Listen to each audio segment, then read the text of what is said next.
Hello students, good morning.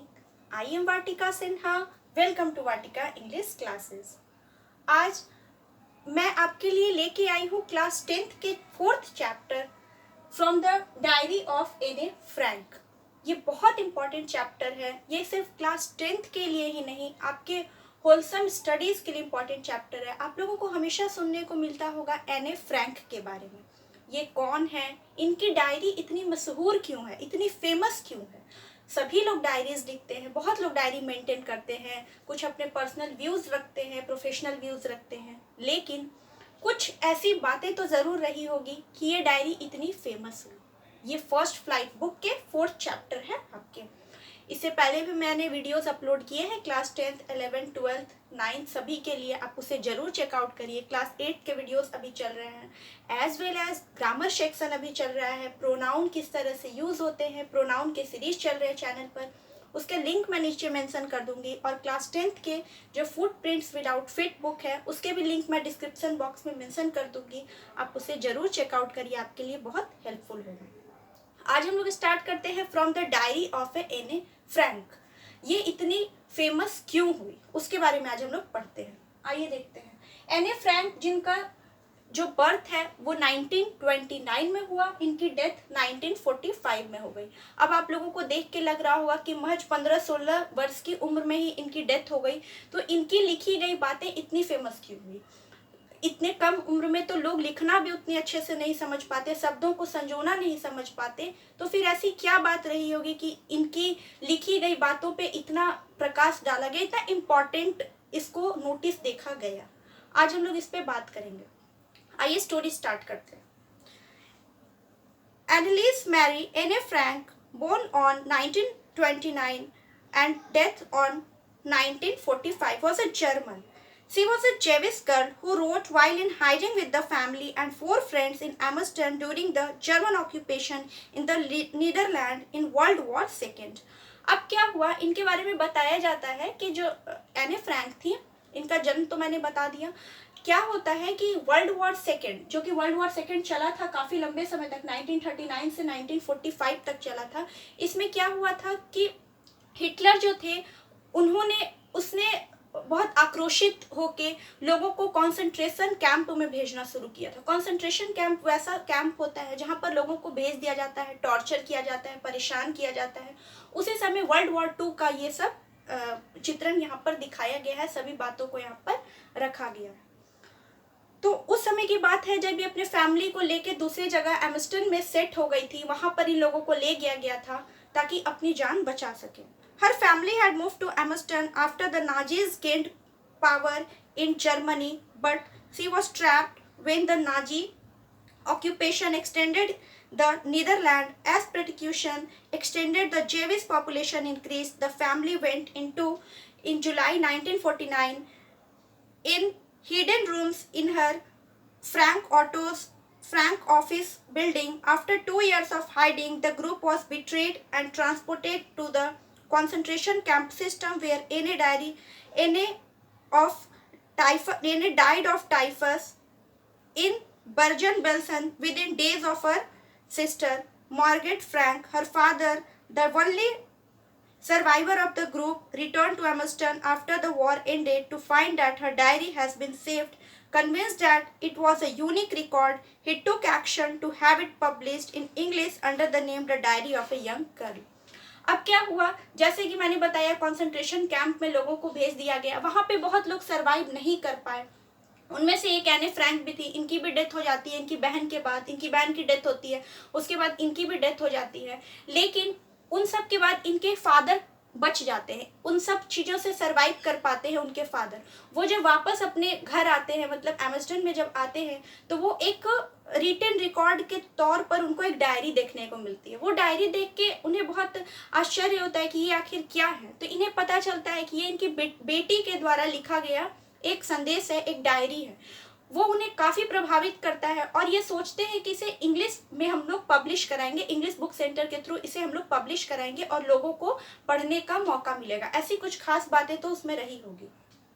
The diary was given to Anne Frank for her 13th birthday and the chronicles the events of her life from 12 June 1942 until the final entry of 1st August 1944.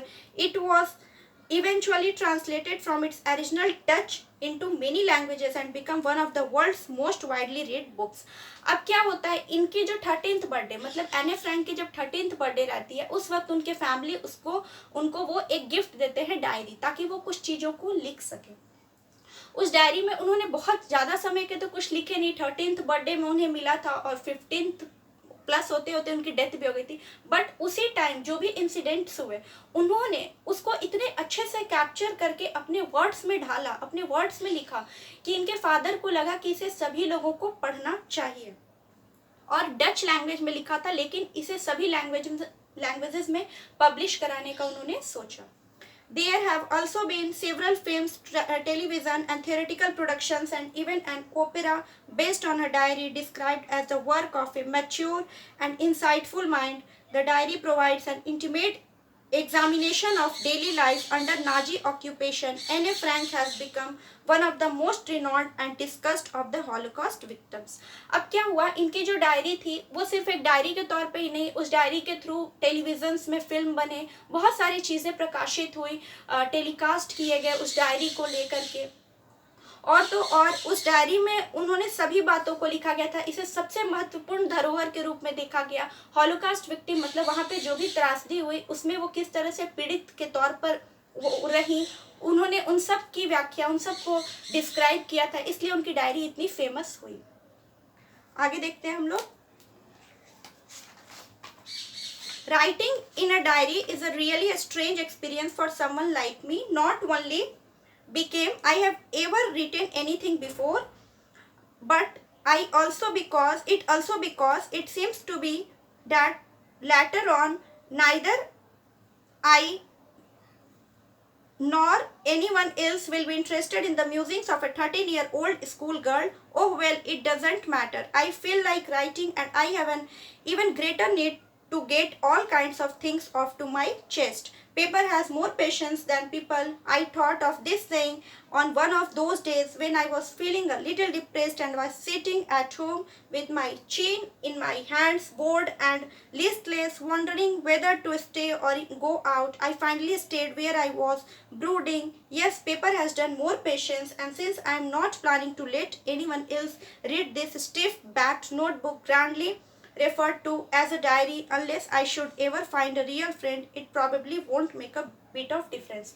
अब क्या हुआ, एने Frank बताती हैं कि उन्होंने जब diary लिखने को सोचा, उनकी उम्र उस वक्त 13 वर्ष थी, तो उन्हें ये बहुत यूनिक स्ट्रेंज फीलिंग देता था। उन्हें लगता था कि एक 13 वर्ष की लड़की की डायरी को पढ़ेगा ही कौन, सुनेगा ही कौन। इतने छोटे से बच्चों से हम लोग उम्मीद नहीं रखते कि वो कुछ अच्छा कर सकते हैं या कुछ लिख सकते हैं या लोगों को वो अपनी ओर अट्रैक्ट कर सकते हैं थ्रू हिज राइटिंग, थ्रू हर राइटिंग। तो इन सब बातों से वो थोड़ा सा एक बार हेजिटेट होती थी लिखने के लिए। फिर उन्हें लगता था एक वक्त के लिए कि जो पेपर होता है या जो इंक होता है उससे अच्छा कोई दोस्त नहीं हो सकता किसी अपनी बातों को कॉन्फाइड करने के लिए, अपनी बातों को सीक्रेट शेयर करने के लिए। क्या होता है, हम लोगों से अपने मन की बात कभी कभी नहीं कह पाते, लगता है कि वो मजाक उड़ाएंगे, हमें जज करेंगे, हमारे सेंटिमेंट्स को हर्ट करेंगे। तो इसलिए उन्होंने ऐसा सोचा कि वो पेपर और इंक के थ्रू अपने सारे जो भी उनके मन में है उसमें सारी बातों को लिखेंगी और लाइट फील करेंगी कि उन्होंने किसी को कुछ बताया। और वो पेपर और पेन को ही अपने फ्रेंड्स मानने लगी थी, अपनी डायरी को ही अपना दोस्त बना ली थी। Now I am back to the point that prompted me to keep a diary in the first place. I don't have a friend. अब सबसे महत्वपूर्ण बात वो उन्होंने ये बताई कि अब वो अपनी डायरी को अपना बेस्ट फ्रेंड समझने लगी थी, जिससे वो सब कुछ कॉन्फाइड कर सकती थी, सब कुछ बता सकती थी, सब कुछ उसमें लिख सकती थी। और वो पेशेंटली आपकी बातों को सुनता है, इसलिए वो डायरी को बहुत अच्छा मित्र बना दी थी। Let me put it more clearly, since no one will believe that a 13-year-old girl is completely alone in the world. ये इस बात को कहती है कि क्लियर करती है कि 13 साल की लड़की अगर इस बात को बोलती है कि उसका इस दुनिया में कोई नहीं है तो वो कोई उसकी बात पे विश्वास नहीं करेगा। I'm not. I have loving parents and a 16-year-old sister, and there are about 30 people I can call friends.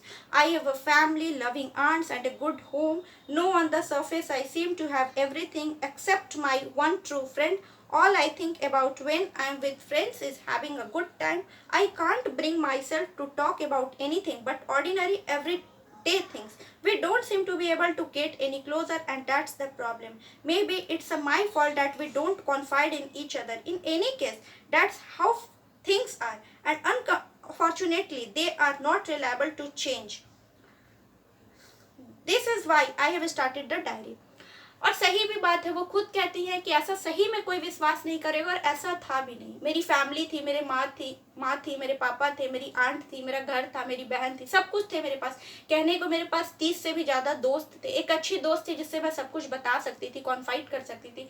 फिर भी मुझे ऐसा लगता था कि नहीं, जो डायरी है उसमें मैं ज़्यादा ओपनली अपनी बातों को रख पा रही हूँ. जो मैं सोचती हूँ, डेली एक्सपीरियंस करती हूँ, उसको मैं राइट कर सकती हूँ, उस पर रिराइट कर सकती हूँ. इसलिए उन्होंने ऐसी अपनी धारणा बना ली थी, किसी चीज़ के लिए परसेप्शन बना लिया था कि वो डायरी में ही अपनी बातों को लिखा करेंगी. To enhance the image of this long waited friend in my imagination, I don't want to jot down the facts in this diary the way most people would do, but I want the diary to be my friend, and I am going to call this friend Kitty. मैं उन सब बातों को diary में mention नहीं करूंगी. Jot down का मतलब होता है अपने विचार को लिखना. मैं उन सब बातों को मेंशन नहीं करूंगी जो लोग आमतौर पे लिखते हैं. मैं सारी बातों को लिखूंगी जैसे मैं एक फ्रेंड को बता सकती हूँ. और उन्होंने अपनी डायरी का नाम रखा किट्टी. किट्टी प्यार से छोटे वर्ड में उन्होंने अपनी डायरी का नाम रखा. इस वर्ड को जरूर याद रखिएगा, यहाँ मैंने लिख भी दिया. एग्जाम में क्वेश्चन आएगा तो इस वर्ड को मेंशन करना हो सकता है, तो इस वर्ड को याद रखिएगा. किट्टी डायरी का नाम था. Since no one would understand a word of my stories to Kitty if I were to plunge right in, I would better provide a brief sketch of my life, much as I dislike doing so. My father, the most adorable father I have ever seen, didn't marry my mother until he was 36 and she was 25. ये अपनी family के बारे में बता रही है कि इनके जो फादर थे वो 36 के थे और जिनकी माँ थी 25 के थी during their marriage. Margaret was born in Frankfurt in Germany in 1926. ये बताती है मार्गेट, मतलब इनकी जो बड़ी बहन थी, उनका जन्म 1926 में हुआ था जर्मनी में. आई वॉज बोर्न ऑन 12 जून 1929 और इनका जन्म जो हुआ था 1929 में हुआ था. दोनों में 3 साल का difference. I lived in Frankfurt until I was 4. My father emigrated to Holland in 1933. My mother, Edith Hordeler Frank, went with him to Holland in September, while Margaret and I were sent to Aachen to stay with our grandmother. Margaret went to Holland in December and I followed in February, when I was plunked down on the table as a birthday present for Margaret. अब क्या हुआ, ये बताती हैं कि इनके जो father थे उनका ट्रांसफ़र हो जाता है किसी काम की वजह से. वो लोग वहाँ चले जाते हैं हॉलैंड में. इनकी माँ भी कुछ दिनों बाद चली जाती है और दोनों बहनें अपनी दादी के पास रहती है. कुछ समय के बाद इनकी बड़ी बहन भी हॉलैंड शिफ्ट हो गई. उसके बाद जब बड़ी बहन का बर्थडे आया तब एने को भी अपने फैमिली के पास ले गया Holland. I started right away the monastery nursery school. I stayed there until I was 6, at which time I started in the first form. In the 6th form, my teacher was Mrs. Cupans, the headmistress. At the end of the year, we were both tears as we said a heartbreaking farewell.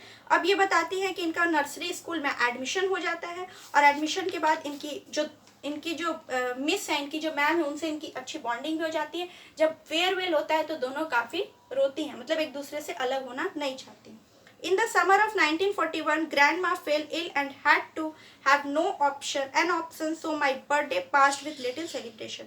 अब बताती है 1941 की बात है. इनकी दादी की तबीयत बहुत ज़्यादा ख़राब हो जाती है. इन लोगों के पास एक ही उपाय रहता है कि उनकी सर्जरी यानी ऑपरेशन करा दिया जाए. इसी बीच इनका बर्थडे आ जाता है. तो बर्थडे काफ़ी सिंपल तरीके से बनता है. जो भी होता है बहुत सिंपल छोटे से पैमाने पर होता है. Grandma died in 1942. No one knows how often I think of her and still love her. This birthday celebration in 1942 was intended to make up for the other, and Grandma's candle was light along with the rest. The 4 of us are still doing well, and that brings me to present date of 20 June 1942 and the solemn dedication to my diary. अब ये बताती है कि 1942 में at the end इनकी दादी की death हो जाती है. ये अपनी दादी से बहुत ज़्यादा प्यार करती हैं, इसलिए जब इनकी दादी की डेथ होती है तो सबसे ज़्यादा प्रभाव इन्हीं पर पड़ता है. अभी भी हैप्पीली ये चारों लोग हैं, इनके सिस्टर, माता पिता और ये, लेकिन फिर भी अपने से ये दादी को बहुत ज़्यादा मिस करती हैं और दादी के बारे में बताती हैं. और सबसे महत्वपूर्ण बात, ये सभी चीज़ों को डायरी में रोज़ मेंशन करती हैं. मतलब जो भी इनके साथ होता है इंसिडेंट, वो सभी चीज़ों को डायरी में रिकॉर्ड के तौर पर लिखती है और यही डायरी बाद में जाके इनके फादर को मिलती है जब सब इंसिडेंट्स हो जाते हैं।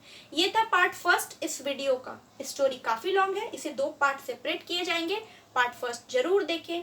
वीडियो पसंद आया हो और हेल्पफुल रहा हो तो इसे लाइक करना ना भूलें। एक लाइक करें, शेयर करें, फैमिली फ्रेंड्स में, ग्रुप्स में डालें। सब्सक्राइब करें मेरे चैनल को, बेल आइकन पर क्लिक ज़रूर कर दें ताकि मेरे अपडेटेड वीडियोस टाइमली आप तक पहुंच सके।